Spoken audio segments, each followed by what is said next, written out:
And then, thus, when he was in the land of Bhāratavarṣa, traveling to all the places of pilgrimage, he visited Prabhāsakṣetra. At that time, Mahārāja Yudhiṣṭhira was the emperor and held the world under one military strength and one flag. Okay. Then Prabhupada's purport. More than 5,000 years ago, while Saint Vidura was traveling the earth as a pilgrim, India was known as Bhāratavarṣa, as it is known even today. The history of the world cannot give any systematic account for more than 3,000 years into the past. But before that, the whole world was under the flag and military strength of Mahārāja Yudhiṣṭhira, who was the emperor of the world. At the present, there are hundreds and thousands of flags flapping in the United Nations. But during the time of Vidura, there was, by the grace of Ajita, Lord Krishna, only one flag. The nations of the world are very eager to again have one state under one flag. But for this, they must seek the favor of Lord Krishna, who alone can help us to become one worldwide nation. Next slide there. Okay. So it's a very kind of nice purport. And in general, of course, the first canto tells us what the purpose of the book is, who's talking, who's the audience. So it's a preface. And then Sukadeva Goswami becomes the principal speaker in the second canto, and he explains, the first step in God realization, the Lord in the heart, pure devotional service in the first few chapters. In the Mahārāja request, he repeats the same thing again, telling how Narada heard the Bhagavatam from Brahma. Then after that, Mahārāja Parikshit presents, because it says then that Narada spoke the Bhagavatam. Okay, so then Mahārāja Parikshit asks, well, how did Narada do that? How did he carry out his Sankirtan? And those who hear Narada are as fortunate as those who hear Brahma himself. And how did he answer these questions? And he gives a whole series, maybe 20 questions or something, which we've read. And then Sukadeva Goswami starts to answer them. What is the creation of the world? So many things like that. But in the course of this, then the sages, they say, well, basically we heard about how Brahma, created the whole universe and how he had his relationship with Vishnu. But they want to hear then the topics of discussion between Maitreya and Vidura, which of course is Maitreya's repetition of his hearing the conversation between between Uddhava and Krishna, like that. And there Krishna talks about his position in Dwarka, which is superior to his position in terms of Brahma. It's described in the Chaturshloki and that kind of thing. So they want to hear that. So then quite naturally then this third canto begins with how Vidura met Uddhava, and then how he sent him to see Maitreya. Then after that, all the way up to, I think it's the fifth canto, is all the discussions of Maitreya and Vidura. And these, of course, are discussions, as also Sukadeva Goswami also told Mahārāja Parikshit these things, and Sukadeva Goswami heard them at the same time. And so its beginning is describing who kind of, saying who is Vidura, we're going to hear him asking questions and talking. So it's very good to know who he is and who's talking.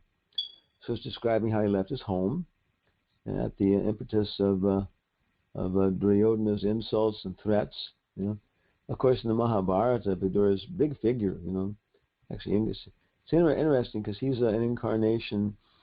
He's Yamaraj. Okay, and then Yudhiṣṭhira is his son in some way, through Kunti. This is kind of complicated how that all happens, But a lot of subtle relationships behind the scene here between people. And he has, of course, his older brother Dhritarashtra is very attached to him, and he gives very, very very, very famous, proper advice in terms of statecraft and everything else. And sometimes it's too hard for Dhritarashtra to handle, so he tells him to go away. Then he becomes repentant and sends people to bring him back, and he comes back, But finally, it just became too much, and so he left, and then disappeared basically, and was traveling just like a mendicant, where nobody would recognize him, from place to place. And now it's describing, of course, that during this time he came to Prabhāsakṣetra. I think it'll say that there he heard about the destruction of the Yadu dynasty and so on, So in the purport specifically, it probably mentions a couple points. On the screen, I think you see this one citation. Probably says, more than 3,000 years into the past.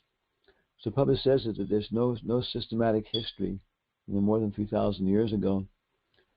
And we were kind of looking at that in terms of the actually what the historians say and everything else. So 3,000 years ago, of course, would have been 1,000 BC, And Buddha, he's described as being about 563 to 483 years before Christ was the time of Lord Buddha. He was prominent, running around. And Patanjali, his works are supposed to have been produced from 200 BC to 150 BC. Maybe it's AD. I think it's BC. And scholars describe his works as two major works by him. One, of course, which is the Yoga Sutras, and another one is supposed to be a defense of Panini's grammar, along with his own personal criticism of some of Panini's grammar. But these works, they say, appear to have been produced over like about 100 years or something like that. And so maybe several people are using the same name like that. And then Hridayananda Maharaj is saying that all the scholars and even all the Buddhist groups, generally agree that nobody has the original teachings of Buddha. They're being handed down, through different sources, and they've adjusted them in terms of their particular decisions. Then, of course, if you look at the Christian tradition, the four Gospels, which make up Christianity, of course, those didn't become, I guess, standard until something like this. Maybe someone knows better than me, like a second century or something. Before that, there was a gospel according to Thomas, and a gospel according to Mary, and all they knew about these was that different Christian fathers, bishops, were saying, don't read these, don't read these, don't read these. And there were no copies available. And then digging around, since archaeology is not a dead science, they came up with some kind of corpse, bones, and along with the bones, some guy digging for a well or something, they found an urn which had all the apocryphal, forbidden gospels in it, in pretty good condition, like that. And so all these histories, not very accurate. Looking at Aristotle was 344 BC, and which means Alexander the Great was about the same time, maybe a little bit less because he was younger. Aristotle was a professor of Alexander. And Confucius is dated at 551 BC. So we can see Buddha, Patanjali, Aristotle, these are all very this is all these histories, or none of them are really all that considered to be all that supremely accurate, and different things that we entered in and taken out. So add 500 years more to 1000 BC, and I don't know why Prabhupada picks that date, but yeah, see, looking at it this from a practical historical point of view, yeah, Western history is not really all that datable, and even other places, Russia, I know when I was researching it, there was nothing much until Christianity came there in terms of written literature. And so whatever history there is before Christianity came, later centuries, was only folk traditions, like oral traditions, like songs and fairy tales, like that. You know? So in general, this kind of look at the history of the world, yeah, it's very, very doubtful what was going on. So we're accepting our parampara. They're just as discriminating as we are, and therefore they're not accepting, anything other than what's actually coming down with conviction from the previous acharyas. Another side of this is that when we were trying to investigate about preaching in Vastu, in architecture, because we come in contact with a lot of universities, and so architecture is a very, very nice field to preach and present. So we started researching it, and we even had help from our friend at the University of Calcutta, Dr. Samaresh Bandapajaya. And especially we came to 2 big volumes by D.N. Shukla. He's mentioned there. Maybe they're both called Vastu, but the first one is more about the actual Vastu, and the second one's about Alankrita, which is ornamentation. How far apart the columns should be, how big the door should be, and there's different, of course, reactions by where you put things in a different place like that. Usually in design, if you have a border and you add a border around it and the third border, then that's a very effective thing when you repeat anything 3 times, because then your mind can't quite, your mind kind of goes many rather than calculating 1, 2. It kind of sees many, and so 3 times. There's so many rules like that. When things get to a certain distance from each other, then they become grouped by the mind automatically. So many things about Vastu, D.N. Shukla, and he says that and this is a very big classic. You look at all the books on Vastu, I've seen, they're quoting him, even devotees. So he's taking his work from Emperor Bhoja. He was emperor means king of kings. I think he was more like in Western India, like Gujarat side and so on. But he wrote also on the Rasa Shastras, on drama, like that, Natya Shastras. And so our line coming down from Bharata Muni to Rupa Goswami is also seems to be very much tied into him. He seems to be a Vaishnava fellow, So he also wrote on Vastu, and he was quoting earlier sources also, especially one Varaha Mihara. So from University of Calcutta, we got this book Varaha Mihara and His Times. So generally speaking, they all say that I think it was Pancha Siddhantika, there were 5 different major texts on Vastu, and they all existed about the same thing, about 500 BC, and before that, or even then, it's starting to be like speculation, because it seems that there must have been 5 because this and that and this and that, but even they agree that more than 500 BC, the actual history of Indian architecture is really speculation, or there's just no knowledge at all what existed. And really only 2 texts came down. One was the Mahārāja and the other one was the Vishvakarma Samhita. But it may be different. Maybe the Mahārāja Samhita and the Vishvakarma Prakash. But one was for how to make architecture, for temples and ashrams by Vishvakarma, and make architecture that would raise you to the level of austerity and introspection and spiritual life. And Mahādāva, who was the architect for the demons, he was like, how to make casinos and Sahara hotels and I guess Disneyland, all these things like that. His was how to make architecture for enjoyment, and stimulate lusty desires. So we're looking at that too, researching it pretty well. It comes to the same conclusion that they also agree that 500 BC is pushing it.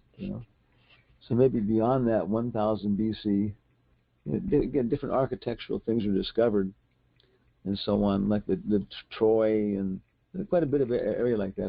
Maybe we'll discuss it more in archaeology and these discoveries. But in general, it's an interesting point.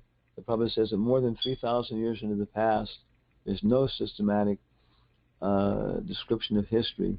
So therefore, what we're taking is actually, these descriptions are being carried on by parampara system, and we accept that. Okay. Now, considering that, what was happening 5,000 years ago?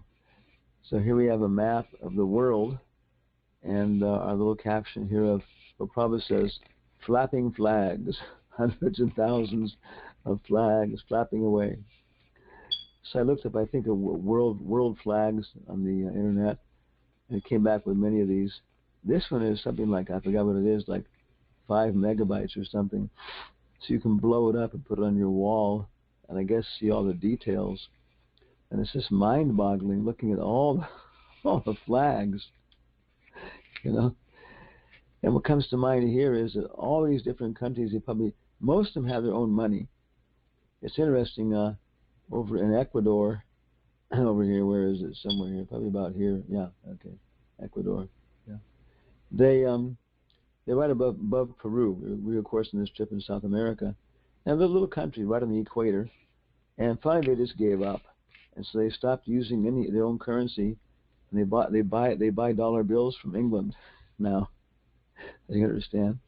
So when you go there, there's no problem. You just use your same dollar bills. They print some coins with their names on it and that kind of stuff, But they have one. Let there be one currency, the U.S. dollar.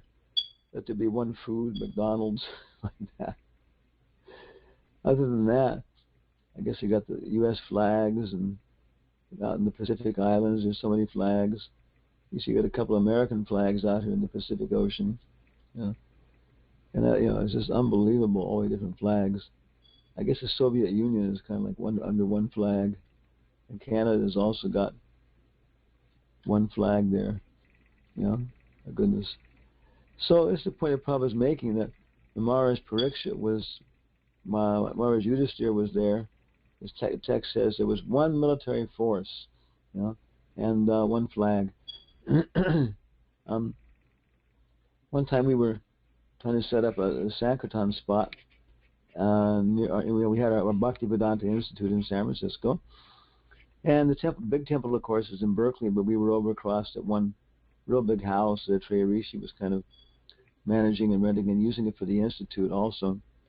So Christmas time, everybody wanted to make a lot of money. So we were able to get these very, very nice scarves, neck scarves from South America in quantity. And they were going for like $12 each or something at all the stores, and we were selling them, I think, for $6 or something like that. I think it was like one for $6. Was it? 1 for $8, 3 for $20. And that was one of my marketing things out there. I tell people, 1 for $8, 3 for $20. So everybody, of course, their mind would calculate 3 times 8, 24. If I buy 3. So it was a good item.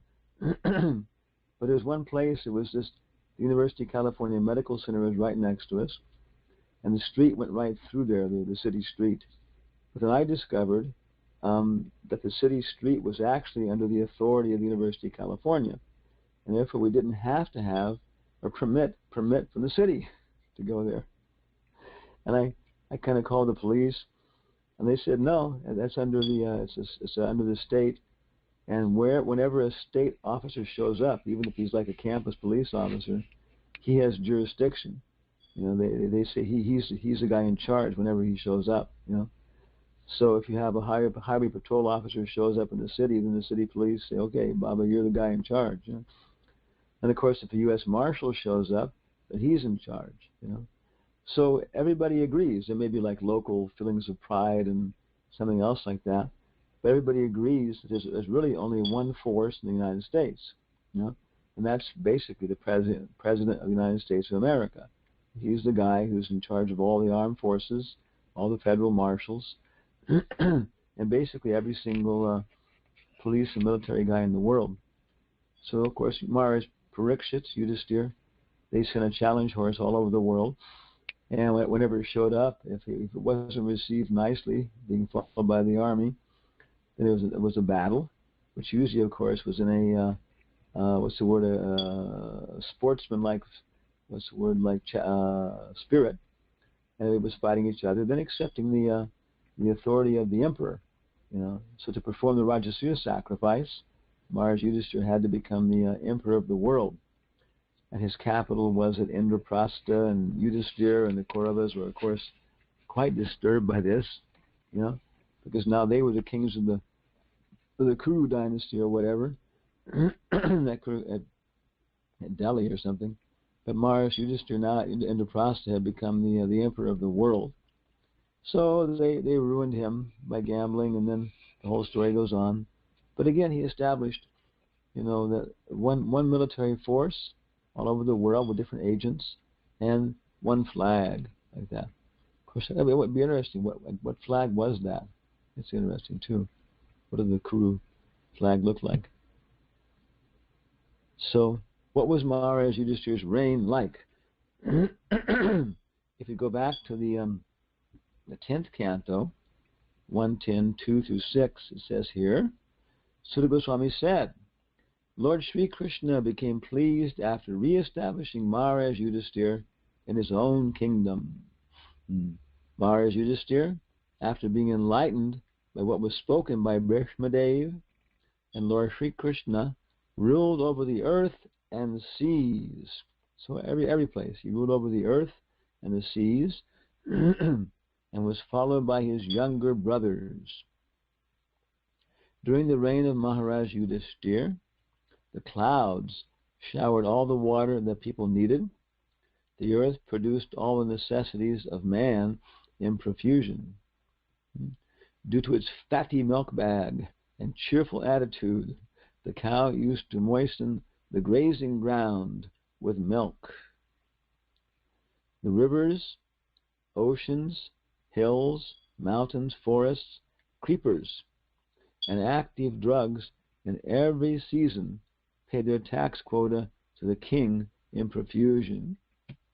Because of the king's having no enemy, the living beings were not at any time disturbed by mental agonies, diseases, or excessive heat or cold. Okay. So this describes, the operation, and of course in the purports Prabhupada gives so much amplification that there's meant to be this natural cooperation between human beings and demigods. Just like there's meant to be this natural cooperation between human beings and insects and earthworms, and honeybees.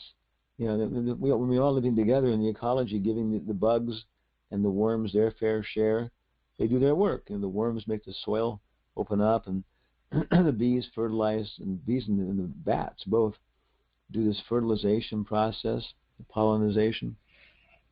And then human beings, acting properly, of course, can engage all their younger brothers, little brothers, in working properly. And that's what ecology means, to put the right insects in the right place at the right time, and different animals. And instead of being any kind of problem, then all the different species can be managed in such a way that they're very productive, and they get their share of the harvest. And of course, they pay their quota then, like that. And the cows get protected. If the cows aren't protected, they get bad diseases. They kill each other because of sexual agitation.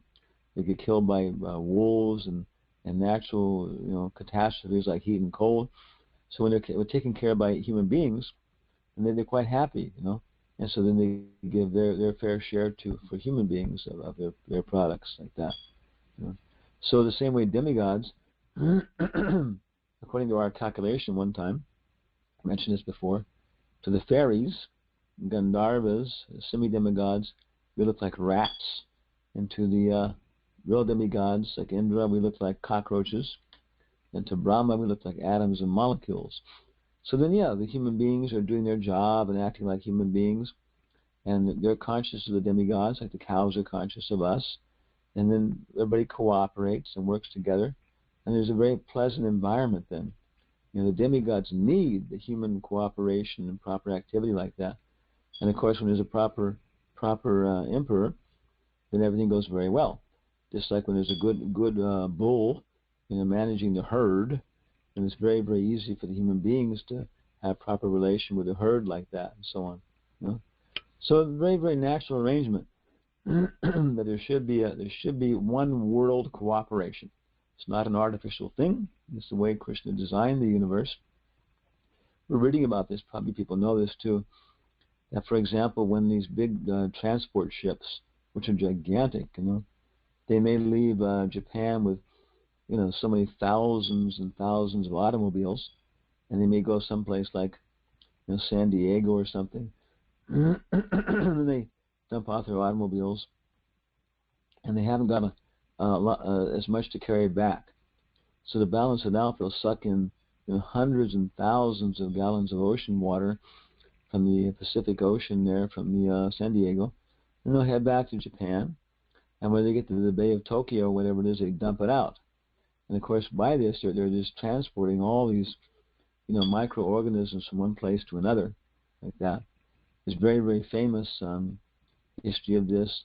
It's some kind of like, what do you call it, like coral type thing, got picked up and dumped in the Hudson River or something, and it started growing and multiplying, and of course, forming scaly, crusty things, until finally it started causing problems for, water ducts from big factories. And finally, it was very famous. One automobile was completely covered by these things. It covered the steering wheel, and it was in the water. It covered the dashboard. It covered the hoods, the windows. They adhered somehow or other and formed a solid, crustacean covering. So it was pulled out and put in the museum like that. So these different things, they have to be controlled by an international, global agency. The whole world's meant to function in terms of, cooperation like that. In different places, even intellectually and culturally, can supply different elements to help other places like that. So one world, one flag. Okay. Then one of the purports, Prabhupada says, the modern elected executive head of state, this is actually, I think, from Mahārāja when he receives the age of Kali. The modern elected executive head of state is just like a puppet, because he has no kingly power. Even if he is enlightened like Mahārāja Yudhiṣṭhira, okay, no, this is not, it's from Mahārāja Yudhiṣṭhira, he cannot do anything out of his own goodwill due to his constitutional position. Therefore, there are so many states all over the earth quarreling because of ideological differences or other selfish motives. But a king like Mahārāja Yudhiṣṭhira had no ideology of his own. He had but to follow the instructions of the infallible Lord and the Lord's representative and the authorized agent, Bhishmadev. It is instructed in the Shastras that one should follow the great authority and the infallible Lord without any personal motive and manufactured ideology. Therefore, it was possible for Mahārāja Yudhiṣṭhira to rule the whole world, including the seas, because the principles were infallible and universally applicable to everyone.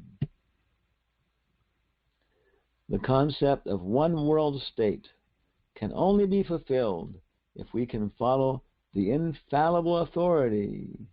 An imperfect human being cannot create an ideology acceptable to everyone. Only the perfect and infallible can create a program which is applicable at every place and can be followed by all in the world. It is the person who rules and not the impersonal government. If the person is perfect, the government is perfect. If the person is a fool, the government is a fool's paradise. That is the law of nature. And there are so many stories of imperfect kings or executive heads. Therefore, the executive head must be trained person like Mahārāja Yudhiṣṭhira, and he must have full autocratic power to rule over the world. The conception the conception of a world state can take shape only under the regime of a perfect king like Mahārāja Yudhiṣṭhira. The world was happy in those days because there were kings like Mahārāja Yudhiṣṭhira to rule over the world. Here's a nice picture of Mahārāja Yudhiṣṭhira talking to the Yaksha, who's taken the form of a crane here, a little different than the Mahabharata. And behind are the other Pandavas who drank the water without permission, like that. Yeah. So, of course, Yudhiṣṭhira is a whole separate story in the Mahabharata and everything else, and his character and lessons he teaches like that. But Prabhupada says he was a perfect person because he was following the perfect description of sociology and political science like that. And everybody felt satisfied by it. Śrīmad Bhagavatam 1:17-27. That's where we're reciting from here. And in the absence of a suitable king, I guess it's Mahārāja Parikṣit now. In the absence of a suitable king to curb irreligious tendencies, educating the people systematically in the teaching of Śrīmad Bhagavatam will clear up the hazy atmosphere of corruption, bribery, blackmail, etc. So here's a picture of Mahārāja Parikṣit about to separate, Mahārāja Kali from his hard drive, like that. Disconnect his hard drive there. And there's a bull with his legs damaged, Bhumi, and the whole army's there. In the background of the picture shows all these things: illicit sex, meat eating, gambling, and intoxication, like that. So this is so Prabhupada gives a very nice description of what's possible even in the age of Kali, if you have a proper Vaishnava king, and maybe he's already born. Maybe some child in ISKCON, is growing up big and strong, and is going to be able to figure out how to deal with political science, position himself to create a one world government. Maybe not. But Prabhupada is saying that even if we can't establish it at a political level, at least we can establish it at an individual level and cultural level, where enough people will be acting properly so that we can drive out corruption, bribery, blackmail, etc., like that. So Prabhupada says systematically, educating the people systematically in the teaching of Śrīmad Bhagavatam. So of course that strikes us, that Śrīmad Bhagavatam itself is a progressive study, starting from Krishna's lotus feet, going to his legs, waist, chest, shoulders, and up to the 10th canto, where Prabhupada says we should go through one canto after another, like that. And then after that, the Acharyas, they give so many progressive books. And we have Upadeshamrita, which is a summary, Bhakti Rasamrita Sinta, which is a complete science, and the Vidagdha Madhava and Lalita Madhava, which are like demonstrations, of the culture and philosophy. And so different people on different levels of appreciation and purification and understanding how to get the message to them in a very systematic format. And of course, Prabhupada's program was very, very clear to print books and try and get hard books, out that people would invest something. But beyond that, he was also producing other media. Like he did also that movie with Yadav, I think, from the very beginning of Life Comes from Life, and so on. And even the Hare Krishna movement was there with Prabhupada. And from the very beginning, he wanted to do dramas. Hansadeva was trying to work that out, with theater and dramas on the subject matter. And of course the dioramas, where Bhaktisiddhanta started those, or did those. And Prabhupada also wanted the same thing, So many ways to systematically communicate, Actually, we're here in Tennessee, and where we stay normally over in Murfreesboro. The oldest university in Tennessee is there, the oldest school, Middle Tennessee State University. And it started as a teacher's college, which is interesting because the first thing they educated was the educators and trying to have their systematic education. And it has, I think, maybe 40,000 students. But one of the careers they have now is mass communication. So you can study for for 4 years to understand, what's going to be an effective way to communicate to the masses your image, your ideal, your ethos, like that. And when you're drinking Coca-Cola, you're not just drinking carbonated water, sugar, and cinnamon, or whatever it is, like that. Little caffeine. You're drinking a whole way of life, like that, a whole ethos along with it. So it's very interesting that we should become expert, in systematically propagating Srimad Bhagavatam, and that will create this nice atmosphere. Prabhupada is saying, even without a king, and of course it'll create an atmosphere where it'll be very easy to even expand into from the Brahminical level into the management level of the universe. So now we'll finish off here a little bit about our report. So we've been, offline here, East Sangha, and boy, it's really different. It's been, it's very, very nice having the association of the devotees here. And we went for 6 weeks. Actually, we took off on December the 31st at 6:30 in the morning. Abhijit drove us to the airport in Nashville. We had a flight down to Fort Lauderdale, Florida. And Yashodananda lives near the airport, and he has this strange travel karma, so it's always these strange things happening. So we went to his house 15 minutes away from the airport. We checked our luggage in before, and then we stayed at his house, had a little rest, but not much because his whole family was asking all these questions, teenagers. Got back in the airport, flew all night on JetBlue to Miami, got there about 10 minutes before midnight and got off, and everybody was shooting off all their cannons.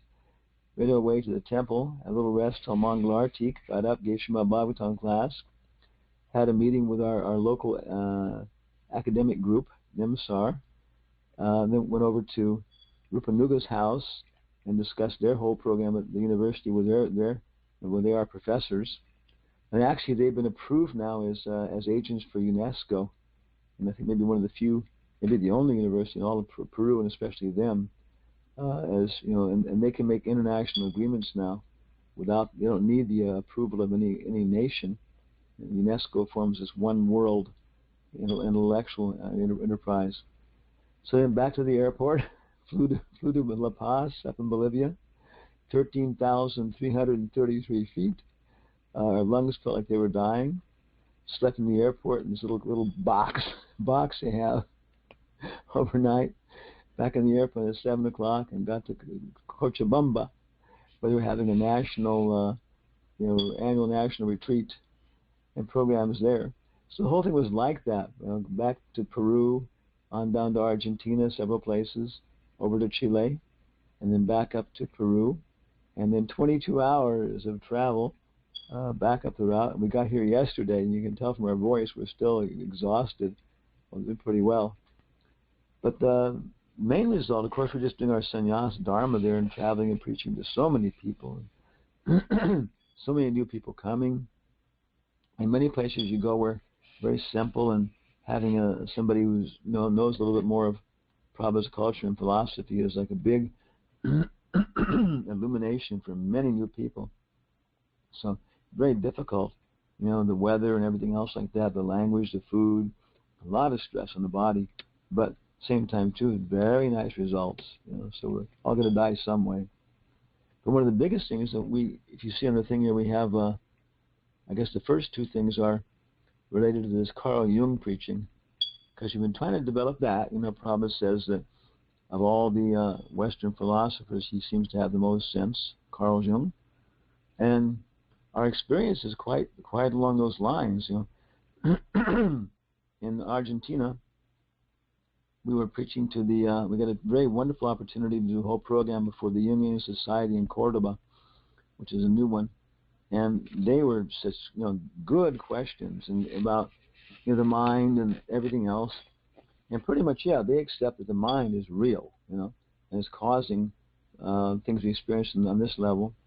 And therefore, spiritual or philosophical things that occur in the mind, can be taken more seriously from that level. And it was a very good program. They had it in like a art gallery type place. The next day they started publishing the pictures, and they put "A dream comes true," And now that what they want us to do, then they said, can you come back again, like in June or August or something, and give an entire week, a presentation on these ideas of Jung and Oriental philosophy, the Bhagavata, A.C. Bhaktivedanta Swami, as part of our master's program in Jungian psychology.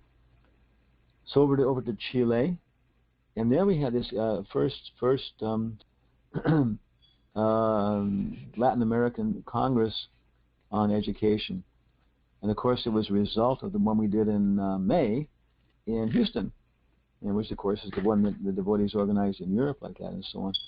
And that was just incredible. It was like 4 days, and they had like actually 2 days actually. They had Mother Urmila online. You had Ananda Swami from the Bhaktivedanta College online. They had Mother Prema Padmini, who's in charge of the Bhāratavaṛṣa program there, and all the kind of educational programs that are supposed to go into the Bhāratavaṛṣa program.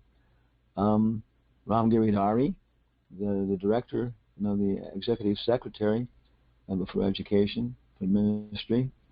Local president inaugurated the program. Dhammatari Swami was there from Brazil, who's had a big educational program for 14 years. And then all the way from Mexico came Aravinda Das, who is like the BBT, Traveling Sankirtan Party leader, kind of like Vaisheshika, very much. So he has usually about 20, young men and women, boys and girls, and some older, in his party. And they go traveling and doing marathons all over South America, and they distribute on the average about 250,000 books a year. And they come back for a retreat in this beautiful place in Mexico, and spend about 3 months just hearing and chanting and everything else like that and so on. So incredible representation from the different educational groups in South America. Mother Urmila, Mother Aruda was also online with homeschooling, and Radhika Raman came on with higher education and preaching and studying in the universities. I did our same presentation on philosophy of education.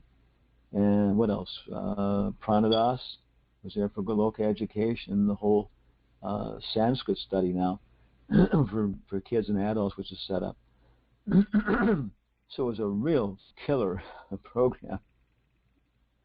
And as a sannyasi, you get like good food and a good room, relatively speaking, but you got to sit there as a dignitary at every program, and stuff.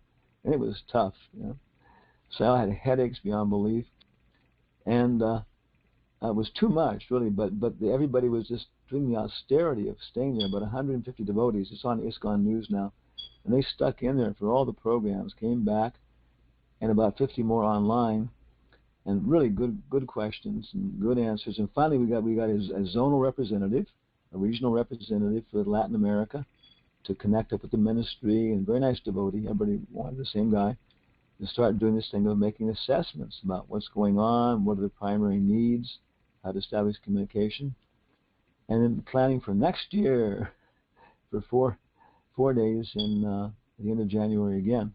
So that was a big program. We're still working on organizing that, because everybody wanted Bhakti by Baba programs. They want them set up systematically, and trying to help them.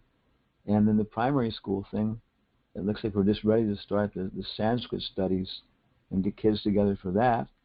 And of course, adults can do it too. And then that, of course, would lead into the full primary school program. So that was one big thing. And you see the picture down below here of the delegates.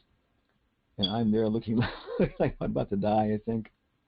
Then behind me is, I think, Dhammatari Swami, like that. And different devotees, Vrishabhanu Nandini, Yugala Kishore, Amala Bhakta. Oh, my God, let's go back here. Yeah. And very nice devotees, okay. Padam, he has Scuola Vaishnava in Argentina, one of the best online schools.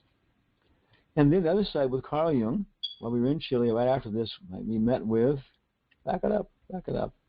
Okay. How's it go? Control, click. Yeah, it gives us the pointer. We met with this person here who is Rao Zarita. And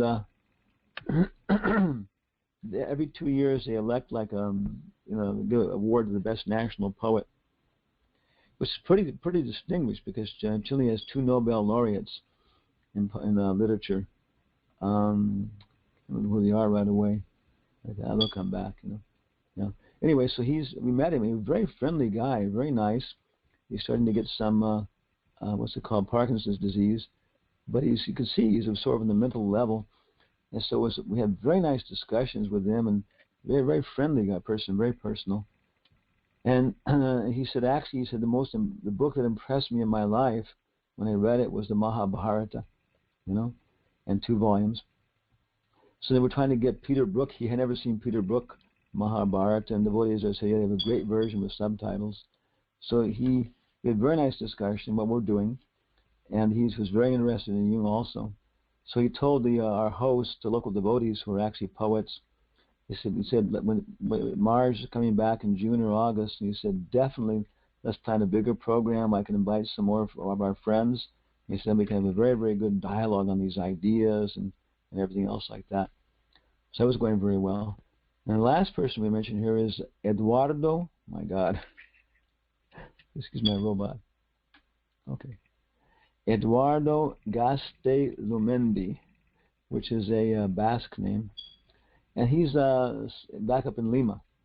In Lima, they had a program organized in the municipal auditorium, which is big marble columns and everything else. And again, it was packed up. There were no seats available. When we did the program in Chile, it was in the National Library. They had 60 seats and 240 people, 5 newspapers. And so very, very good response. And a lot of tension, too, because presenting before people like that, very intelligent people, especially psychologists, because they're on a mental platform. So you can't fool them with kind of mental profiles or that kind of trick. They're used to dealing with crazy people every day. So Eduardo, he was back up in Peru. We were presenting at the municipal auditorium full of people, and he was supposed to give a response. He read a little paper we wrote the topic before. But when he got up, he said he had his papers in his hands. He was sitting there looking back at me, looking at the audience, kind of, not shaking, but really kind of agitated. And he said, my God, he said, I'm so moved emotionally by this presentation and Jung and these ideas, these possibilities, that I don't know if I can give my presentation or not. So he went over it and he kind of followed his notes a little bit, but he really modified it, in terms of what he heard about Prabhupada and Jung and stuff like that. So then the next day, right before we left, our sponsors of the devotees, he said, Eduardo's really asking to talk to you one more time before you leave. You went to his house. It was a beautiful place in Lima. One of the devotees with us was as a senior architecture professor of architecture, Walter Leon. He was giving a whole description of the place, when it was probably made, and very elegant, So he came in, he had all these vegetarian snacks and hors d'oeuvres made up. And his wife came in, her name was Guida. She's from Brazil, and also a very gracious lady. She's also a psychiatrist. So we started talking about our LSD experiences. And in the beginning a little formal, but then he said, okay, come on, let me tell you who I really am, It was very interesting, his background, and he's a practicing psychiatrist. He's experimenting with ayahuasca, which apparently is like peyote, but it's not illegal. And we finally came around to the 4 principles, somehow or other. And he and his wife were looking at me, and I was just trying to describe them in kind of reasonable terms: illicit sex, no intoxication. And they would kind of nod their heads slowly, then grind their teeth. And, okay, what's next?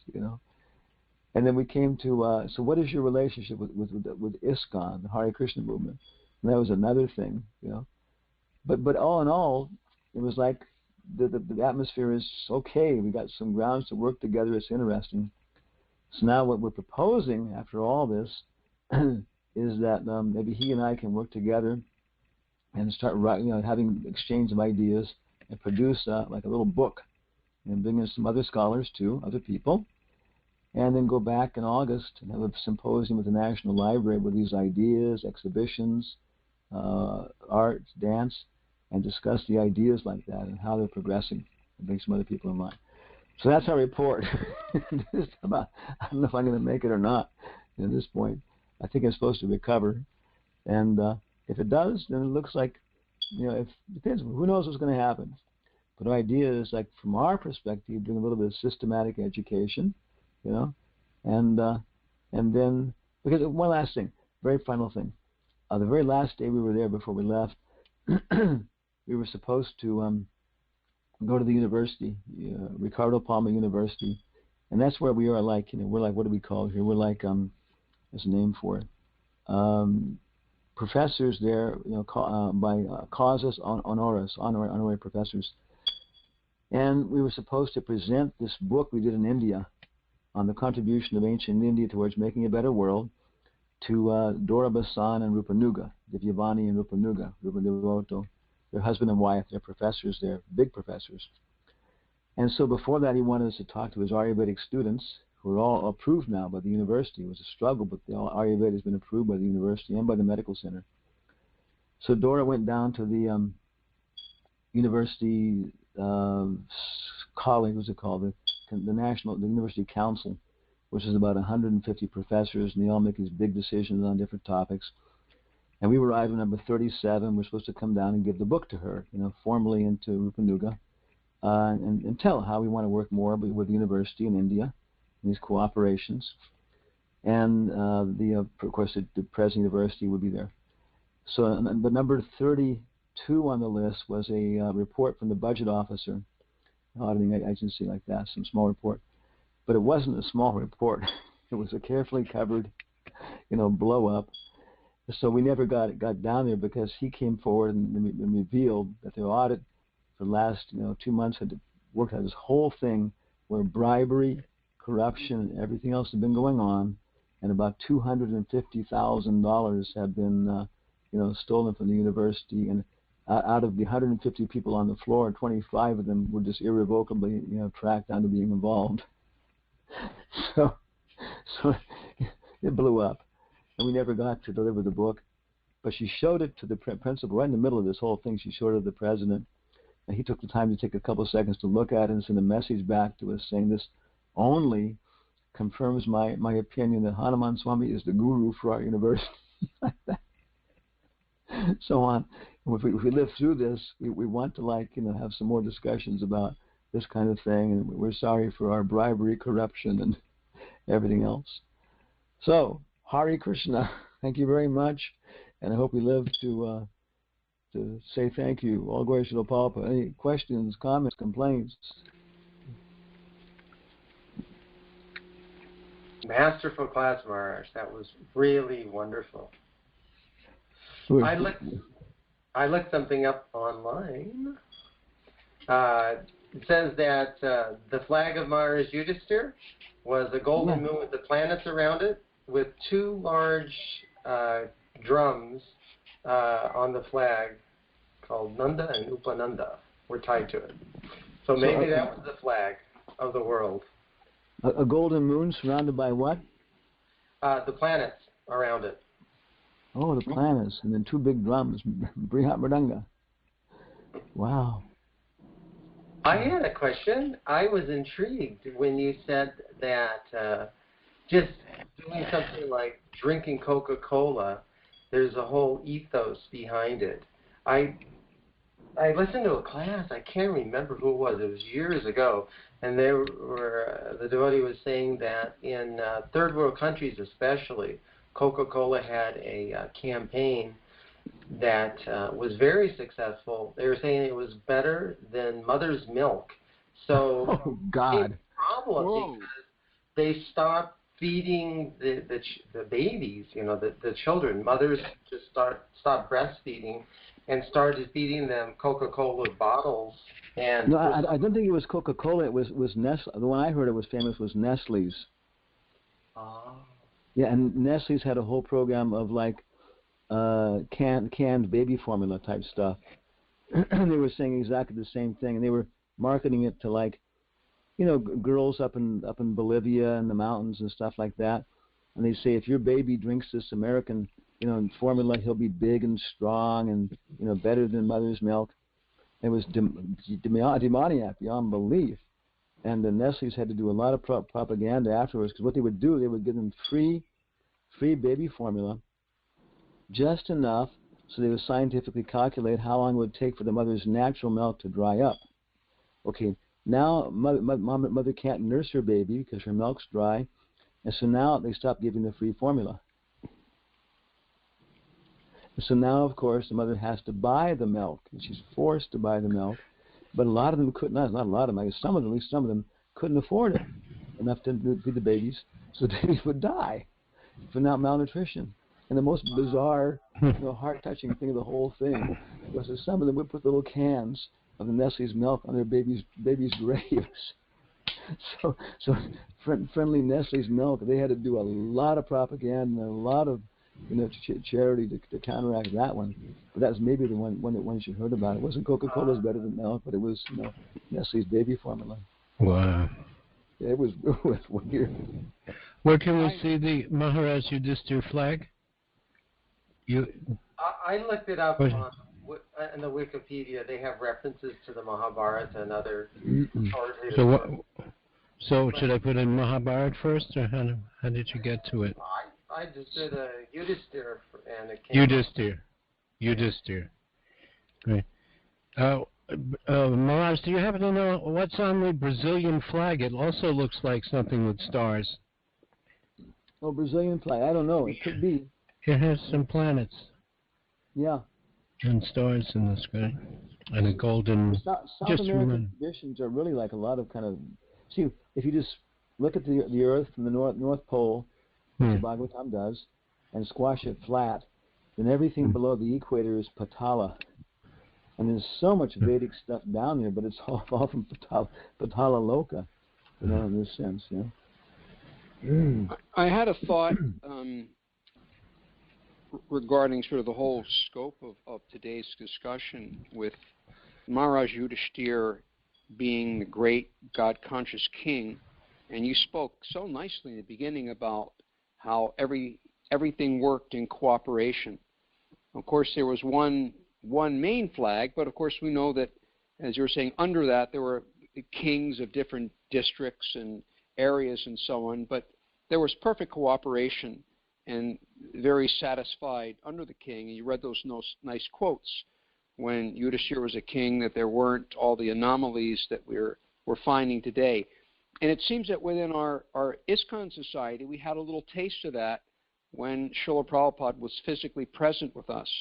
That we had, one great leader that everyone felt so satisfied under, and we had so many different temples, and all the temples, when Prabhupada was with us, they were all very different and very unique. It's almost as if they could fly their own flag. ISKCON Atlanta, ISKCON Miami, ISKCON New York, ISKCON Hawaii.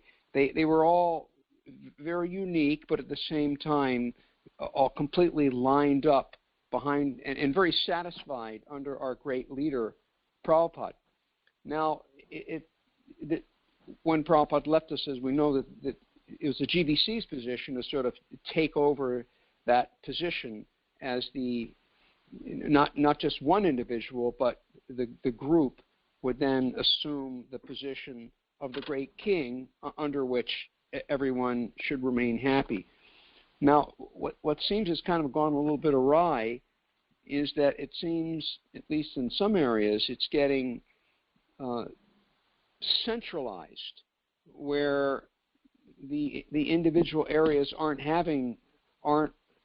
satisfied because they're not allowed to be sort of independent and have their own flavor and their own mood. It's almost what I'm seeing to some degree. It's almost like trying to turn our temples into a franchise. Like, any McDonald's you go to, of course we don't go to McDonald's, but we would imagine, they all got the same menu and they've all got the same look, and anywhere you go in the world, you walk into a McDonald's, it's going to feel like you're in McDonald's.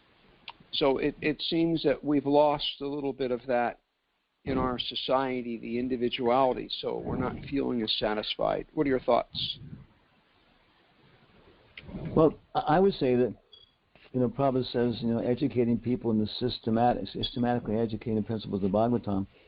So I would say that, that political science, Danda Veda, big science, you know. The basic principle Prabhupada is saying there is it depends upon the people.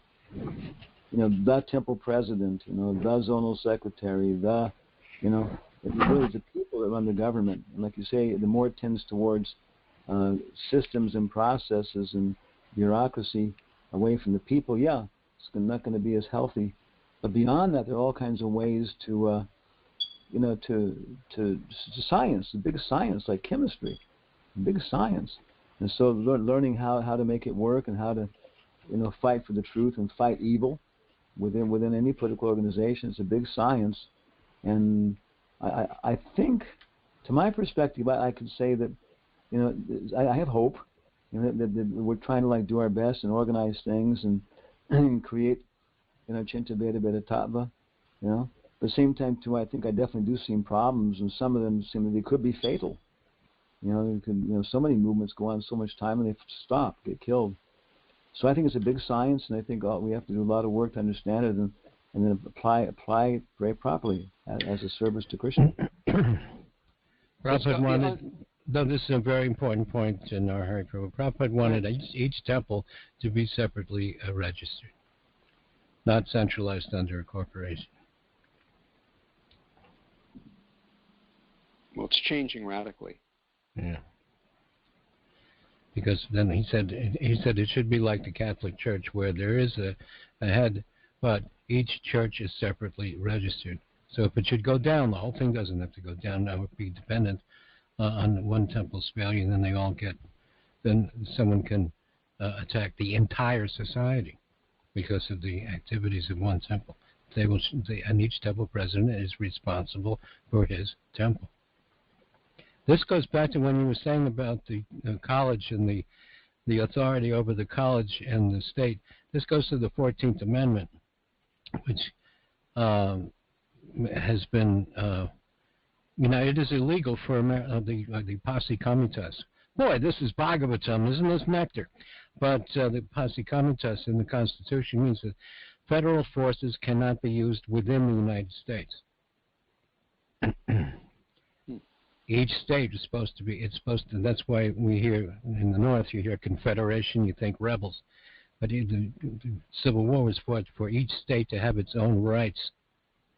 And they were independent, sovereign states with a confederacy to agree. So then that would be a completely different way that the country would be run, so that, let's say, Georgia would not have a different policy with China than Texas.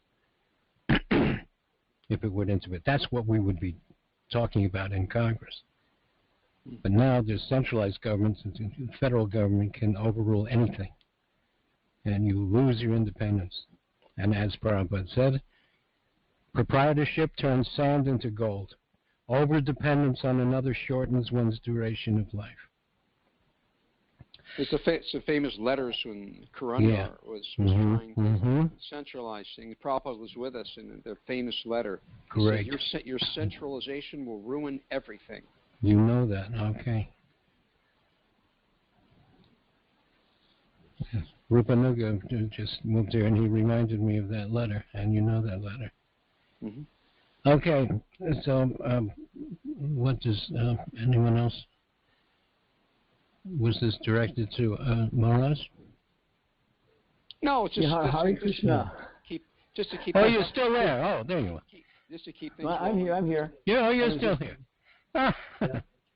I love that picture. That picture, I got a tremendous amount out of it. The one of the I don't know where you found that. The world with all those flags. Just look on. Just look on YouTube for world flags, and it comes. That's unbelievable.